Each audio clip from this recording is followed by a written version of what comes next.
So even though Eddie Hearn likes all the banter and all the things that come into combat sports, underneath all of that, he's a family man. He's a guy that admires the career trajectory that Katie Taylor is taking. So he likes the clean cut image. And Anthony Joshua in his early career was exactly that, a guy that he could mold into that.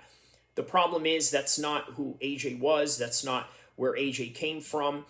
And that's just something that we have to understand. Now, I was just saying in the part one that this is a man from London with a story to tell, a story which he never really had a chance to tell because of the PR team around him. Okay, the hang around leeches that only show up for AJ's clout, right? That's the type of people he has in his team right now, or previously. This is also why a lot of people were taken back when AJ finally spoke up on Rob McCracken. Now, objectively speaking, did Rob bring AJ into world championship levels, or is Rob really a limited trainer, but AJ's physical ability took him to these heights with the basic training and tactics that Rob McCracken was giving AJ, sufficient enough for the competition that he had at the time, but not sufficient enough to end his career in a Mayweather, Joe Calzaghe, Khabib like story ending, right? That's the reality of it. I'll tell you what I think about the Rob McCracken comments, right? It's not far fetched from someone who comes from a rough environment to display brutal honesty in ways that media friendly AJ wouldn't dare say things like this back in his prime days of being AJ Mania. Now, perhaps AJ has come into the realization that objective honesty is by means of survival, because obviously he wants to end his career as the best fighter there is and avenge every loss that he had in the same similar fashion that Lennox Lewis did. However, the reality is that in order to do that, you have to be brutally honest with everything. Where did I go wrong with Usyk? What did I do wrong in terms of this? What did I do right in terms of that? What can I do better?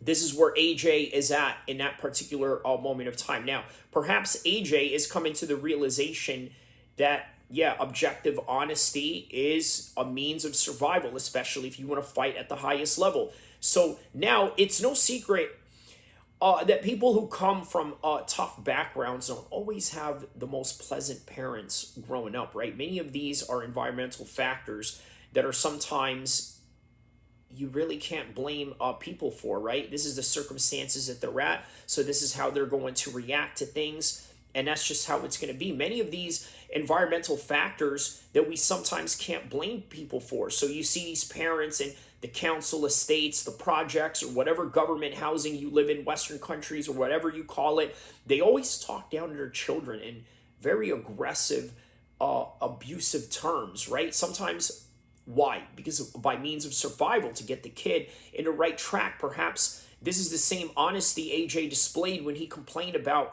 Robert Garcia's lack of attention to detail as a trainer. Right? AJ's back was against the wall in both Usyk fights, and people want to dismiss the idea that Usyk was a legendary level fighter. So they don't often look at the aspects of why AJ has to say these things about Rob McCracken, why he has to say these things about Robert Garcia, and why he has to make the certain changes that he has to in order for him to reach the next level. Now, he's now training with Derek James. Is that a good thing? I would say that it's a good thing because of the fact that Derek James has showed Charlo, has showed Crawford, who's fighting this weekend against the biggest fight of his life against Crawford, by the way to reach the top and a way to box in a very high level professional manner, in which that, I mean, objectively speaking, maybe Rob McCracken just can't offer in that particular level. But nonetheless, that's the reality of AJ, and that's the reality of this entire segment of AJ's career. Well, once again, I think what's really interesting about this is that at least with AJ,